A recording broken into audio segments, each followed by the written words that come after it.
Eu sou Rafael Santos, acrobata profissional. Eu trabalho com circo há um pouco mais de 10 anos. Vou contar um pouquinho da minha história para vocês, para estar me apresentando, tá? Eu nasci aqui em São Bernardo mesmo, em 89, né? Tenho 31 anos. Minha carreira começou na ginástica artística quando eu tinha 11 anos de idade. Quando eu era moleque, desde pequeno, eu sempre gostei de... Eu era um menino bem superativo, assim, né? Arteiro. Resumindo, eu era um menino bem arteiro. E eu sempre procurei coisas acrobáticas, me pendurar nas coisas, correr, brincar, fazer de tudo. Adorava brincar na rua. E eu comecei a assistir ginástica artística na TV. E quando eu vi aqueles acrobatas fazendo aquelas coisas incríveis com o corpo, desafiando assim a física, eu falei, gente, eu sou isso, eu quero ser isso.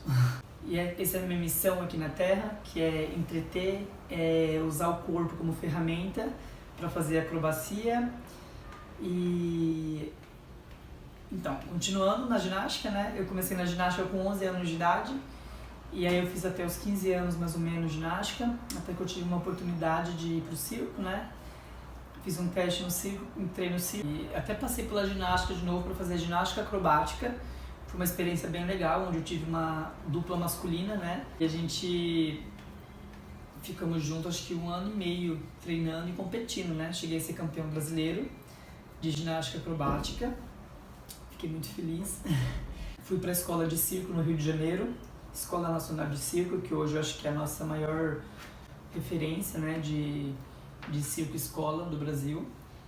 E de lá eu comecei a viajar para fora, né, conheci alguns países, trabalhei em alguns países, trabalhei em parque de diversão, em hotel, trabalhei em circo itinerante com animais, fiz bastante coisa já, trabalhei bastante companhia, em circo aqui no Brasil também. E esse sou eu, né, Rafael, e através desse curso, dessa oficina de circo, eu espero estar passando para vocês como que é ter a vida, né, de um artista de circo, pelo meu ponto de vista, tá bom? Então, espero esse curso, essa oficina dividida em 3 módulos, né? Esse primeiro módulo, eu vou estar passando para vocês como que é a minha rotina, a minha vida mesmo, né? Pelo meu ponto de vista.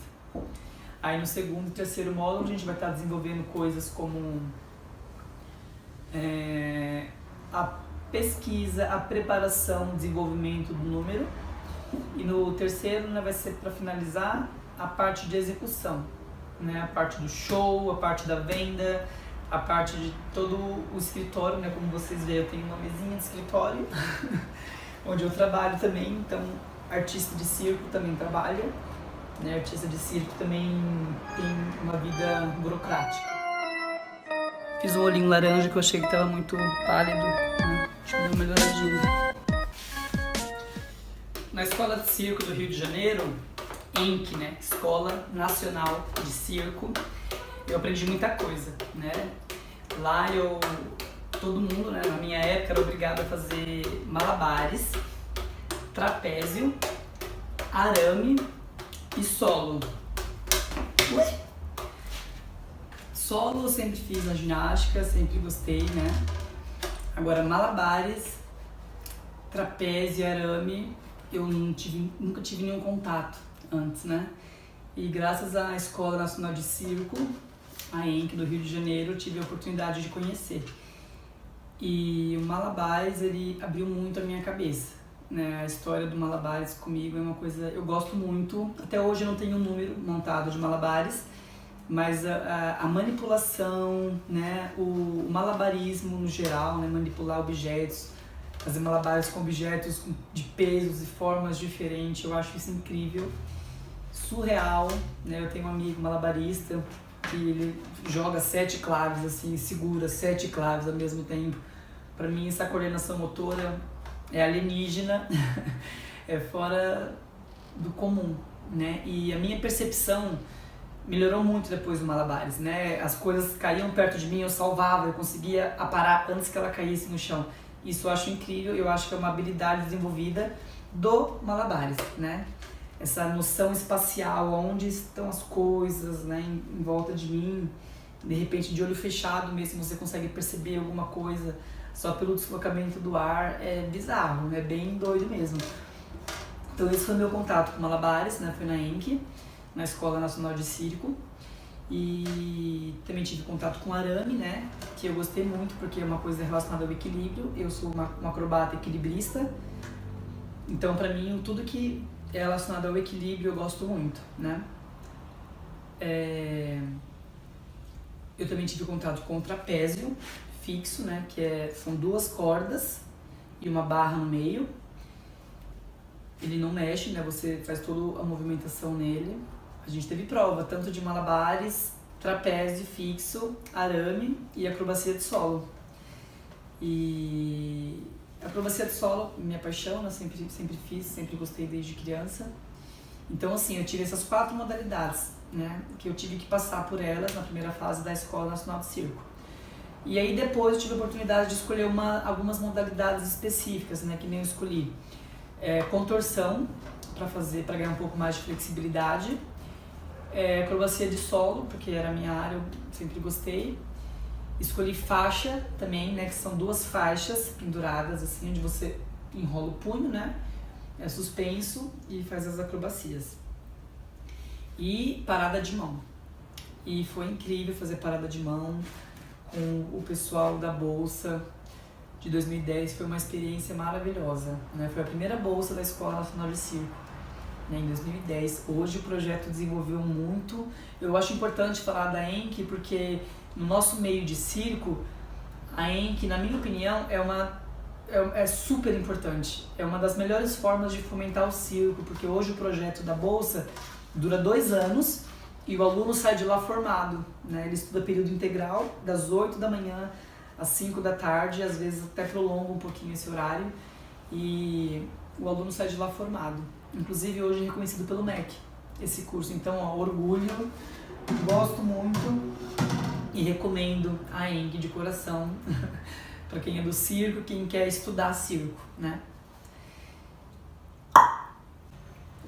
Acho importante ressaltar também que na ENC eu fiz anatomia, eu fiz teatro, aula de dança, a gente tinha fisioterapeuta à disposição da gente para caso a gente se machucasse, como era treino de alta intensidade, às vezes era uma dor na coluna, uma dor no joelho, era o punho, e a gente contava com profissionais qualificados lá para poder estar amparando a gente em tudo que a gente precisasse, né? Então, sobre a ENC eu acho que é isso. E seguindo em frente, então, ainda na minha apresentação, depois da ENG eu comecei a viajar para fora, comecei a trabalhar em circo. Trabalhei em um parque na Alemanha, que foi bem interessante essa história. Eu não tinha nenhum contato nunca tinha saído do país, né? E na ENC mesmo, eu fiquei 2 anos lá, de 2010 a 2012. Eu fui desenvolvendo o meu inglês, né? Porque a gente é muito turista no Rio de Janeiro. Então a gente fazia um laboratório lá, a gente, né, aproveitava os turistas para praticar o inglês, um pouquinho de espanhol, arranhar no francês. Então assim, eu tive 2 anos no Rio com bastante turista para poder estar desenvolvendo meu inglês mesmo, né? Que eu sempre tive um sonho de conhecer outros países, outras culturas. E no circo eu encontrei essa oportunidade, né? Eu comecei a observar meus amigos indo viajar, fazendo trabalhos artísticos, dançarino, teatro, acrobata. Eu comecei a falar, eu posso me encaixar, né, nesse meio, nesse nicho de trabalho, né, e dá super certo, juntar o útil ao agradável. Eu gosto de fazer circo e eu trabalhar com circo seria perfeito para mim, né, porque eu estaria fazendo o que eu gosto. Então, em 2012, surgiu a primeira oportunidade para ir para fora do país, né? Vai eu tirar passaporte, preparar toda a documentação, toda a viagem, né? E foi a primeira viagem, ainda bem que foi com pessoas conhecidas, né? Foi com uma amiga da ginástica, Luana. Saudade, Luana. Mas foi incrível, né? Foi a Alessandra também foi com a gente, o Ronald, de Belém do Pará. Foi bem incrível mesmo, foi uma experiência maravilhosa e cheio de medo, né? Porque a língua enrolada ainda nos 3 primeiros meses, não saía uma palavra em inglês, uma coisinha ou outra, eu ouvia bastante, mas ao mesmo tempo eu sentia aquela necessidade de falar para estar me enquadrando, para estar me colocando, né? E às vezes saía aquela frase incompleta, terminava com I don't want. Mas assim, faz parte, os amigos zoam, se diverte. É engraçado quando a pessoa está aprendendo a falar inglês, mas faz parte do processo. A minha vida, né, de artista de circo pôde me proporcionar isso de uma maneira bem legal, né? Sem muita pressão, um jeito descolado, sempre se divertindo, né? Desse lado lúdico, que eu acho que o circo é isso, né? É transportar a gente para um mundo legal, né? Onde só coisas incríveis acontecem. Logo depois da Alemanha surgiu uma outra oportunidade de trabalho para mim, na França. Aí era um circo itinerante, né? Foi bem legal, né? Eu viajei a França inteira, nós passamos por 260 cidades, um pouco mais, desde quando eu cheguei no circo até o fim do meu contrato, né? E foi uma experiência incrível, assim, ter viajado, né? A França, assim, de caminhão, de trailer, caminhonete, passando por cidade, tinha dia que a gente fazia uma cidade por dia, né? Tinha uma equipe inteira para montar o circo, eram 20 pessoas mais ou menos. Eles levantavam o circo e abaixavam o circo muito rápido. Em menos de 1 hora eles conseguiam abaixar o circo. Para subir o circo demorava um pouquinho mais, mas em 2 horas, 2 horas e meia eles conseguiam já montar o circo. E tem a itinerância super interessante no circo, né? Já vou contando uma história do circo aqui junto. A itinerância é muito legal porque ela vai pegando, né, conhecimento de por onde ela passa, ela vai arrecadando conhecimento, vai trocando informações com as pessoas dali e vai levando esse conhecimento com a itinerância, né? Onde ele vai andando, ele vai levando essa informação, né? Que são os cantores, os dançarinos, os acrobatas, os palhaços, né? Antigamente tinha os animais, né? Que era super mágico, as pessoas adoravam, né? Ir no circo para ver o leão, para ver o elefante. Enfim, o circo ele é lúdico, ele é gostoso, ele é legal. E foi uma experiência que eu aprendi muito. Nessa época eu já falava o inglês, né? Porque eu aprendi, né, falar mesmo na Alemanha. Fiquei 3 meses assim engasgado na Alemanha, falando picadinho de palavras, mesmo tendo treinado bastante no Rio. E depois também dos 3 meses comecei a falar tudo errado, aí eu fui consertando, foi melhorando, né? Aí eu cheguei na França já em 2013 falando inglês. Claro, né, sempre tendo coisas para melhorar, porque eu acho que o aprendizado não para, né? Cada vez eu tenho uma coisa nova para aprender. E comecei a arranhar no francês, já ouvia muito francês lá, eu fiquei 11 meses na França, nesse trabalho de circo itinerante. E deu para aprender um pouquinho de francês. Claro que eu continuei estudando, né? Hoje eu posso falar assim que eu falo um francês básico, que eu consigo segurar uma conversa por um pouco de tempo. E tem outras línguas que eu tenho vontade também, né? Quando eu morei na Alemanha, no parque de diversão, eu morei com ucranianos, né? Então ele ensinou um pouquinho de russo pra gente também. E por estar na Alemanha, a gente acaba aprendendo um pouquinho de palavras em alemão também, né? Tinha um Guten Morgen, um Guten Tag, que é bom dia, boa tarde. Um Hallo, né, que é o olá deles. E é legal que você vai encontrando semelhanças com outras línguas, né? Por exemplo, o inglês com o alemão, hello para hallo, né? É bem parecido, né? Você vê que é uma coisa só e vai abrindo, né? Por braços aí diferentes, né? Os idiomas. E eu gosto muito de tudo isso, sabe? Eu acho que trabalhar com circo me proporciona tudo que eu sempre quis, que é viver essa diferença, né? Essa variedade de cultura, variedade de saber, né? De conhecimento. E depois da França eu fiz um outro trabalho, né? Aí eu dei um tempo no circo. Depois dessa fase da França eu voltei para o Brasil, trabalhei um pouco no Circo dos Sonhos, o circo brasileiro, aqui na Academia Brasileira de Circo, Circo dos Sonhos. Foi bem bom. Lá eu aprendi muito também. Lá foi a segunda vez que eu tinha trabalhado já, né? Eu trabalhei lá antes de ir para o Rio de Janeiro estudar, no caso. Aí eu fiquei Fiquei por um tempo lá e resolvi fazer outras coisas. Né? Entrei naquela fase de, será que eu ainda consigo fazer outra coisa? Deixa eu dar um tempo pro meu corpo, né? Eu quis dar uma pausa para mim sentir o meu corpo, né? Como seria eu sem estar no circo? Eu fiquei, acho que uns 2 anos e meio, mais ou menos, longe do circo. E deu muita saudade, não aguentei em 2018. Voltei pro circo com força total e bem confiante de que é isso que eu sou e quero fazer mesmo. Em 2019, surgiu a oportunidade de ir para a Turquia. Uma oportunidade incrível. Sou muito grato a essa empresa, Magic Life, que proporcionou para mim um retorno legal ao circo, né?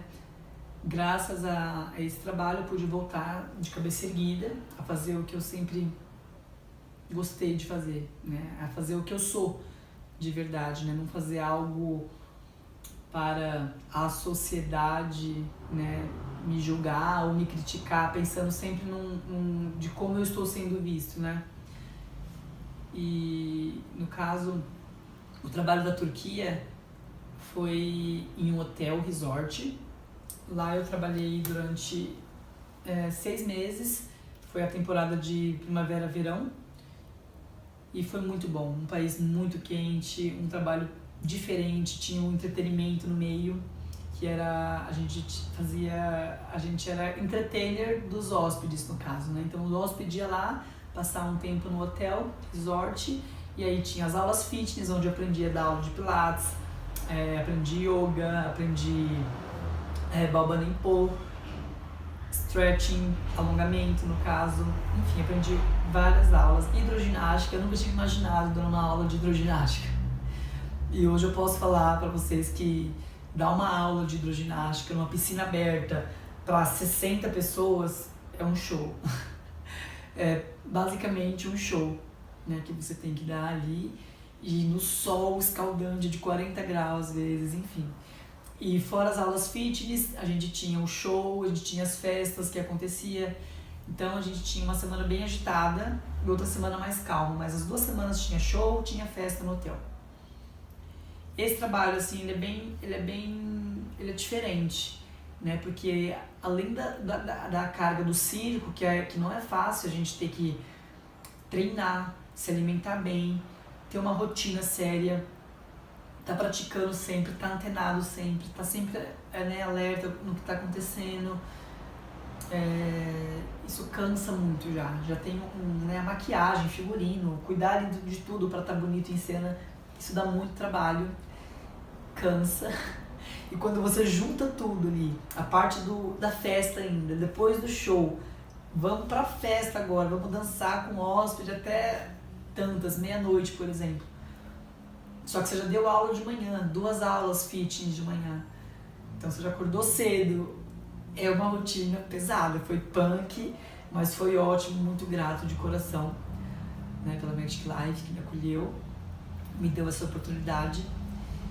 E ano passado, né, 2020, eu fui de novo para esse trabalho, mas infelizmente por causa da pandemia não rolou, né? Ficamos aguardando lá durante um tempo, mas não rolou. Aí voltamos pro Brasil, né, e estamos aqui. Hoje eu tô, graças aos editais, né, como esse edital da Lei Aldir Blanc, fui contemplado e consigo estar tocando a minha vida profissional de artista de circo, pegando os vários editais que estão acontecendo, né, do Brasil, o que eu posso estar fazendo por aqui eu estou fazendo, né, os editais que eu me enquadro, né, esse no caso é de formação artística, né, formação em vídeo, e eu ganhei alguns outros editais também, né, da Lei Aldir Blanc, alguns festivais de circo, teve o FIC também, né, festival de circo, foi bem legal ter feito, e é isso, né. Contando um pouco da história do circo, na China antiga, há mais de 5.000 anos foram encontradas pinturas de acrobatas, contorcionistas, né, fazendo as maluquices, já isso há 5.000 anos, né, atrás. As pirâmides do Egito também trazem gravuras com malabaristas. Já em Roma, em 70 a.C., foi um pouco trágica a história do circo, né? Tinha um circo Máximo que tragicamente foi destruído pelo incêndio, e onde tinha sido construído o circo Máximo foi criado o Coliseu, né? Então antes do Coliseu existir ali, tinha um circo chamado Circo Máximo em Roma. Legal, né? E o circo no Brasil, falando de circo, né, no Brasil, isso começou no século XIX, né? Ou seja, o Brasil não tem nem 200 anos de circo, né? A gente tá engatinhando ainda no circo, né? E tudo começou com as famílias de europeus que vieram, né, e trouxeram essa itinerância, né? Eles migraram com eles todo esse conhecimento do circo, né, que eles já tinham na Europa e começaram a desenvolver aqui no Brasil. Essas famílias faziam apresentações teatrais, faziam... não é dominar a palavra... eles adestravam ursos, né? Adestravam animais para poder estar fazendo shows. Cavalos também era muito comum essas famílias europeias usar nas apresentações, né? Então eles faziam apresentações teatrais nas quais exibiam as habilidades deles, né? De repente tinha um malabarista, de repente tinha um domador, lembrei o nome, era domador. Domador de cavalo, aí tinha um domador de urso, né? Então o que eles poderiam fazer ali para estar trazendo algo novo e diferente para o público, eles faziam. Tinha também o ilusionista, né, que trazia, né, as ilusões, a mágica para o circo. Então, resumindo, o circo é isso, é itinerância. Ele vai andando, ele vai conhecendo pessoas e as pessoas vão trazendo conhecimento para esse circo que continua rodando, né? Então, o circo basicamente é isso, né? Para quem não conhece o circo, tem muita gente que não tem conhecimento mesmo sobre o circo, né? Então, acho legal falar o que é o circo, né? Como que é ser um artista de circo, vivenciar a viagem, cidade em cidade, né? Instalar água, instalar energia elétrica, onde você vai dormir no seu trailer.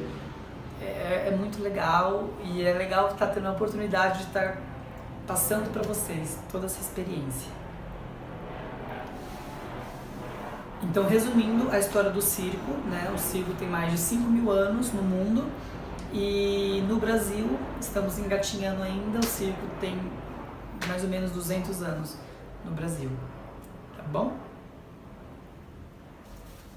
Falando um pouquinho da minha rotina, eu tenho um treino regular de 6 dias por semana, né? Onde eu treino basicamente todos os dias na semana e no último dia da semana eu reposo.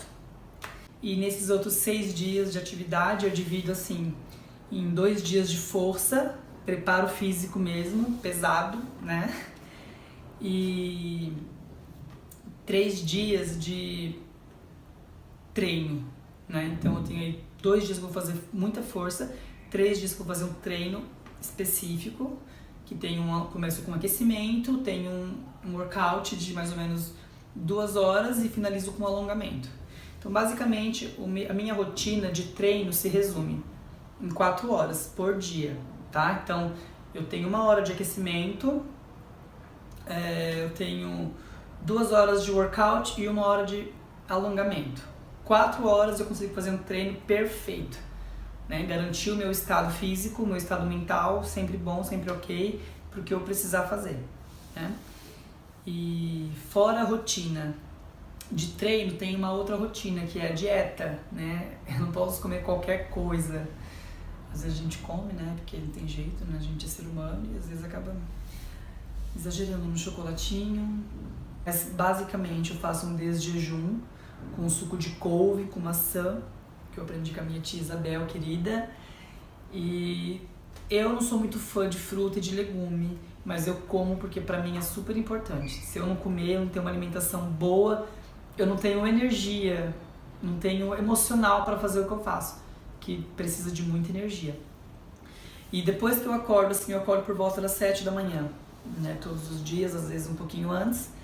Mas aí quando eu acordo, eu já vou fazer o desjejum, que é algum suco detox, algum suco natural. E logo depois, assim, umas 9 da manhã começa a me dar fome, eu tomo um cafezinho preto também, adoro café sem açúcar, não coloco açúcar no suco, não coloco açúcar no café. Outra coisa que eu tento fazer assim, tô no processo ainda, né, de virar vegetariano. Ovo lacto vegetariano. Acho que ovo vegetariano, né, que é onde eu vou comer só ovo e os vegetais. Quem sabe um dia, né, não consigo fazer essa proeza. E aí eu procuro comer pouca carne, né, a ideia é ser vegetariano, então eu vou dissolvendo a carne da minha alimentação. Se eu puder não comer a carne, eu não como. Eu faço uma torta de abobrinha, eu faço qualquer coisa que tenha legumes, frutas, raízes. A raiz é muito importante, muito boa, né, para manter uma alimentação saudável, né, e manter você bem, né, com bastante energia, fibra muscular para estar realizando todas essas maluquices que a gente faz, que consome bastante energia. E água também, gente. Água, muita água. Sempre que eu posso, eu tô tomando água, e água mineral mesmo, água boa, uma água filtrada, de filtro, aquele filtro de carvão. Eu adoro filtro de carvão, pra mim é uma das águas mais gostosas. E água mineral também, né? Você tá sempre tomando uma aguinha mineral. Outra coisa que eu faço também de vez em quando é jejum, né? As pessoas reclamam muito de jejum, falam, meus amigos no geral, que não, eu não aguento fazer, eu fico com dor de cabeça. Minha família também fala, jejum é maluquice. Eu me sinto muito bem quando eu faço jejum, me sinto renovado, parece que sai uma coisa assim que estava ali guardada há muito tempo. E eu me sinto muito bem com jejum, tá? Fica a dica então, ó. Detox de manhã, coisa raiz, folha, fruta, tudo que for saudável, procura fazer as primeiras alimentações. Eu procuro, né, fazer minhas primeiras alimentações do dia super saudável. Se eu for exagerar um pouquinho, comer alguma coisinha que eu não devia, eu como assim à noite e um pouquinho só. Se eu quiser, se eu conseguir ficar o dia inteiro, às vezes hoje meu corpo tá em outra já, eu não tô nem pensando em chocolate, em besteira. Mas o importante é você ter consciência do que você está comendo, o que é proteína, o que é carboidrato, o que é gordura e o que você precisa de cada coisa, né? Para você, cada indivíduo é único, é especial, é um ser complexo. Então eu acho importante a gente se conhecer, né? Ter o autoconhecimento. Então juntando assim uma alimentação saudável, balanceada, com atividade física, eu gasto boas horas aí por dia, pelo menos 2 horas do meu dia, entre louça, fazer suco, preparar comida, então aí já foi 6 horas.